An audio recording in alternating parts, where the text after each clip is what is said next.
For the past year, certain things have been clicking in my mind, and after watching the Loki series, my brain has gone into a frenzy. Now, why should I suffer this headache alone? You should bear it too. The main point is that I believe there are 3 multiverses, and in all 3 multiverses, He Who Remains has been continuously interfering. Another important point is that in the cast announcement for Avengers: Doomsday, several names were missing, while we were introduced to new characters like the X-Men, Fantastic Four, and several others. I expected to see Jonathan Majors Kang, but that suspense still remains because many characters like Spider-Man, Wanda, Doctor Strange, and our Tobey and Andrew Spider-Man are yet to be announced at this year's Comic-Con. So keep your hopes up, there's still a lot more to be revealed. Now, let's break this down further. I believe there are 3 multiverses, and He Who Remains has been interfering in them repeatedly. The first multiverse began when He Who Remains narrated his story to Loki and Sylvie, explaining that one of his variants lived in the 31st century. He started exploring other universes and eventually met his other variants.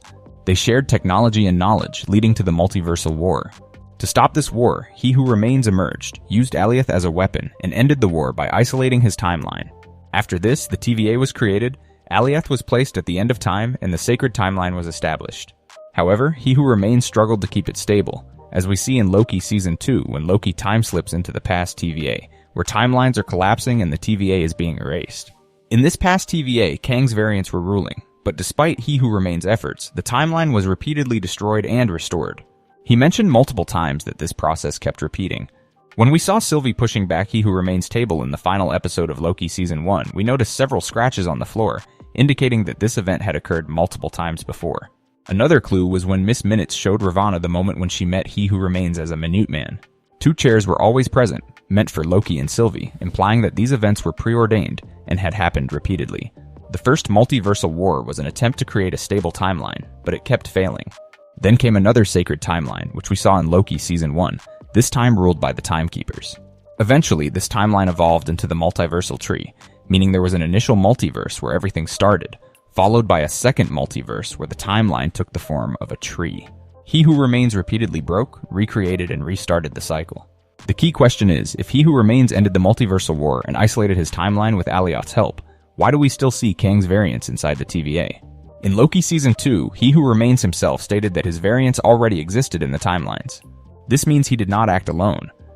Immortus, Ramatut, Scarlet Centurion, and Kang the Conqueror were all involved. To understand this, we need to refer to multiple comics. When He Who Remains narrated the past multiverse war to Loki and Sylvie, he mentioned that without the TVA, his variants would emerge. He wasn't referring to his direct variants, but rather the Kang variants forming within the multiversal tree. Immortus, Ramatut, Scarlet Centurion, and the Council of Kangs were already part of He Who Remains' team. He also thanked Ravonna for being part of his team, hinting that Ravonna is a female variant of Kang, similar to how Loki fell in love with Sylvie. When Loki was pruned and fell into the void, we saw a graveyard of lost realities, including a crashed Thanos' ship, X-Men mutants, and Deadpool's past variants. Similarly, when Ravonna fell into the void, she landed where Kang's variants resided. This explains why we saw a pyramid linked to Ramatut and a buried past TVA in the ground. A purple light also appeared in the scene, suggesting another hidden Alioth guarding a powerful Kang variant. The Council of Kangs, which has existed since the first multiversal war, has strong parallels in the comics. In the comics, Immortus manipulated Kang to break time and eliminate his own variants. After the war ended, Immortus and Kang faced off, and the Timekeepers intervened by killing Immortus and separating him from Kang, similar to how Loki time slips. The idea was to age Kang so much that his future self would separate from him due to time slipping, and this is exactly what happened. 2 key decisions followed. First, Immortus was assigned to oversee the timeline's flow and prevent further disruptions. Second, Kang retained control over his own timeline as he originated from Earth 6311. In the MCU, we see this reflected in He Who Remains' role. He manages the flow of the multiversal tree, while Kang's timeline remained separate. When He Who Remains isolated his timeline, he excluded Dr. Doom's and Kang's timelines from the sacred timeline. This exclusion set the stage for future conflicts. According to He Who Remains, a variant of himself in the 31st century discovered parallel universes, leading to the multiversal war. However, between the starting point and the end of that war, many details remain unclear, setting up the events of Secret Wars. During the 31st century, human variants met and started conquering universes. One of these was Kang the Conqueror, who expanded his dominion across multiple timelines. As he traveled through past and future timelines, he inadvertently created numerous variants of himself. Eventually, his future self, Immortus, turned Kang's own warriors against him, betrayed him, and exiled him into the quantum realm. However, by then, Kang had already conquered significant territories, including Chronopolis and a section of the TVA. The TVA, as we know, operated under the slogan, "For all time, always," reflecting Kang's ambition to control every timeline. Ravonna, who was Kang's love interest, had her memories erased and was used by He Who Remains. Many fans have questioned how Kang, Immortus, Ramatut, Scarlet Centurion, and the Council of Kangs existed before the first multiversal war. The answer lies in the TVA's surveillance. He Who Remains used TVA's technology to locate human variants, but failed to detect Kang the Conqueror until it was too late. Kang's depiction of timelines to Janet Van Dyne in Quantumania is also revealing. He showed two circular timelines undergoing incursions rather than a multiversal tree. This suggests that Kang's understanding of time differed from that of He Who Remains. Additionally, Janet saw Kang destroying entire Earths and killing people, yet the TVA never interfered. If Kang had been within the multiversal tree, the TVA would have detected and acted against him. In simple terms, after the first multiversal war, He Who Remains isolated his timeline, but a Kang variant survived. As Kang expanded his conquests, multiple versions of him emerged. One of his future selves, Immortus, formed the Council of Kangs, turned other Kangs against Kang the Conqueror, and banished him to the quantum realm. Following this, He Who Remains and his allies ended the war, isolated their timelines, and attempted to maintain order. Initially, Avengers the Kang Dynasty was supposed to explore this conflict, followed by Secret Wars. However, with changes in plans, Kang Dynasty has been cancelled in favor of Doomsday, shifting the focus from Kang to Doctor Doom. Just like in the previous multiversal war, where Doctor Doom played a major role, history is repeating itself. Doctor Doom was never just a side character. He played a crucial role in past multiversal conflicts, and even created Battleworld, a domain formed from remnants of collapsed universes. There are still remnants of Doom's influence in the present multiverse, such as the Void, which was once Battleworld, He Who Remains Citadel, similar to Doom's Stronghold, and the TVA's Time Doors, which resemble Doom's inventions. Leaks suggest that He Who Remains erased Doom's timeline and used its technology to establish his sacred timeline. Additionally, Iron Man's presence in Earth 619 was orchestrated to stabilize the multiverse. This aligns with the Secret Wars comics, where the final incursion happens on Earth 616, with an ultimate Earth 1610 opposing it. In the MCU, we've already seen hints of this. Earth 616 has been at the center of events, while Earth 1610 appeared in the Marvel's post-credit scene, featuring Binary and the X-Men. This setup suggests that the final battle of Secret Wars will involve these two universes. In conclusion, the past multiversal war set the stage for everything happening now. The multiversal tree is an ongoing loop, and this cycle will finally end with Doctor Doom, Kang, and Immortus. The entire Avengers saga will revolve around these three villains, just as the previous multiversal war did. For decades, Doctor Doom has been cast as one of Marvel's greatest villains, often portrayed as a mustache-twirling madman obsessed with power.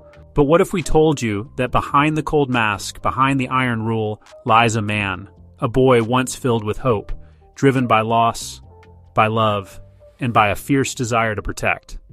This is the real story behind Doctor Doom's rise.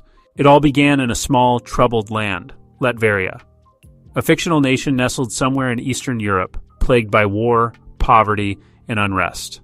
Victor Von Doom was born into these harsh conditions. His family, Romani travelers, lived on the fringes of society, constantly persecuted and pushed aside. From a young age, Victor saw the brutal realities of life: corruption in leadership, violence on the streets, families torn apart by war. But nothing shaped Victor more profoundly than the loss of his mother. His mother, Cynthia Von Doom, was a healer, a woman both revered and feared for her mystical abilities. She was kind, strong, and full of love for Victor, but her gifts could not save her. When a mysterious plague swept through their village, she was among the first to fall victim. Watching her wither away, powerless to stop it, ignited a burning rage within Victor, a rage against weakness, against fate, against a world that allowed such suffering. Her death planted the seeds of Victor's lifelong obsession, a world where such pain could be controlled, prevented, and eliminated by any means necessary. Victor, even as a boy, possessed a brilliant mind. He taught himself mechanics, chemistry, physics, whatever scraps of knowledge he could find. He built rudimentary machines from junk and scrap metal, devices that could heal, repair, protect. He believed that science, not prayer, not kings, could forge a better future. It wasn't ambition that drove him at first. It was love. It was grief. It was the desire that no child should lose their mother the way he had. As Victor grew, so too did his talents. Word of the young prodigy spread far beyond the borders of Latveria. Eventually, he caught the attention of scouts from the prestigious Empire State University in America. A full scholarship awaited him, a golden ticket out of Latveria, out of the ruins of his childhood, into a world of unlimited potential. And so, Victor Von Doom left his homeland behind, setting his sights on a brighter future. At ESU, Victor was like a force of nature. His intellect outshined even the brightest minds on campus, including a young man named Reed Richards, who would one day become his greatest rival. But Victor wasn't interested in socializing or accolades. He had a mission. He dived into advanced engineering, theoretical physics, and, secretly, mysticism. Science alone, he believed, could not account for all the forces in the universe. Magic, the forgotten art his mother once wielded, held power that could be harnessed and controlled. He constructed machines designed to pierce the very fabric of reality. One device in particular, intended to communicate with the dead, became his obsession.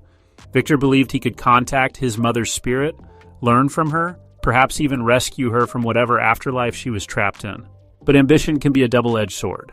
Despite warnings from professors and peers, particularly Reed Richards, who pointed out flaws in Victor's calculations, Doom pressed on. And then disaster struck. One fateful night, during a secret experiment, the machine overloaded. The resulting explosion devastated the lab, killed Victor's mentor, Professor Von Helsing, and left Victor himself horribly scarred. It wasn't just the flesh that burned, it was his pride, his heart, his dream. In the aftermath, Victor was expelled from the university, disgraced, humiliated, broken. He blamed Reed Richards for the failure, for not stopping him, for jealousy. A hatred took root, one that would fester and grow in the years to come. But more than that, Victor blamed himself. And in that self-loathing, a new Victor Von Doom was born. Exiled from the academic world, shunned by the very society he had sought to master, Victor wandered. He traveled across the globe searching for meaning, studying forbidden texts, lost magic, ancient science. Eventually, he found his way to a hidden order of monks deep in the mountains of Tibet. There, amidst the biting cold and harsh discipline, Victor Von Doom was reforged. The monks taught him how to heal his broken body, how to channel his mind. They helped him forge a suit of armor, not just to hide his scars, but to symbolize his rebirth. The iron mask, the flowing green cloak, they were not a costume, they were a declaration. Victor Von Doom was dead. Only Dr. Doom remained. When he returned to Latveria, he found his homeland worse than ever, oppressed by a corrupt aristocracy, the people living in fear and despair. He saw an opportunity, not to seize power for power's sake, but to save Latveria the only way he knew how, through strength, through order, through absolute unquestioned control. And so Doom toppled the ruling regime. With brutal efficiency, he dismantled the old guard. Those who resisted were crushed. Those who submitted were spared. In a matter of weeks, Victor Von Doom became the sovereign ruler of Latveria. A king, but at what cost? Under Doom's iron rule, Latveria changed. The streets became clean, the sick were treated, the hungry were fed, crime plummeted. Technology flourished, magic was woven into the fabric of society. Latveria became, in many ways, a utopia, but a utopia bought with blood and fear. Individual freedoms were stripped away, dissent was ruthlessly punished. Every citizen lived under the watchful eye of Doom's enforcers. To the outside world, Doom was a tyrant, a dictator, but to many within Latveria, he was a savior. And to Doom himself, it was all justified. Better a world of order than one of chaos. Better a world of discipline than one of suffering. His ambition did not stop at Latveria's borders. Doom sought ever greater power, delving deeper into forbidden magics, crafting weapons and technologies that defied the laws of physics. Time travel, multiversal exploration, cosmic manipulation, all were tools in Doom's arsenal. But beneath it all, one thing remained constant: the need to prove himself. To prove to the world, to Reed Richards, to the ghost of his mother, that he was right, that he could create a better world, by force if necessary. And yet, despite all his achievements, Doom remains a tragic figure. He is not a cartoonish villain twirling his mustache. He is a man who lost everything, who clawed his way back from the abyss, who genuinely believes that his way is the only way to save the world. A man haunted by love, by loss, by pride. A man whose every action, no matter how monstrous, is driven by a desperate need to protect his people, his legacy, his mother's memory. But in doing so, he becomes the very thing he despised. A tyrant, a villain. Dr. Doom forces us to confront uncomfortable truths. How far would we go to protect those we love? What sacrifices are acceptable in the name of a better world? At what point does the pursuit of justice become indistinguishable from tyranny? Doom holds up a chilling mirror to humanity. He is a warning and a question. Not what makes a villain, but what makes a hero? And where do we draw the line between the two? Dr. Doom's story is far more than just battles with the Fantastic Four or schemes for world domination.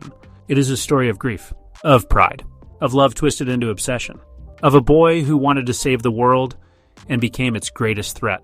The next time you see Dr. Doom behind that cold iron mask, remember, beneath it, there is still a man.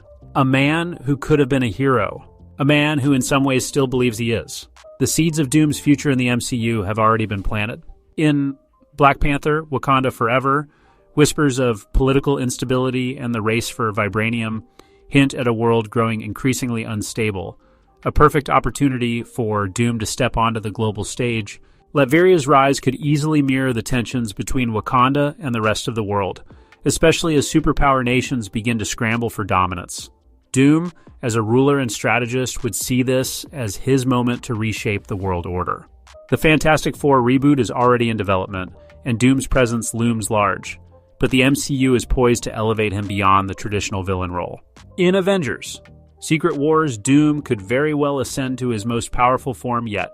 God Emperor Doom, ruler of Battleworld, a patchwork planet created from the remains of a shattered multiverse.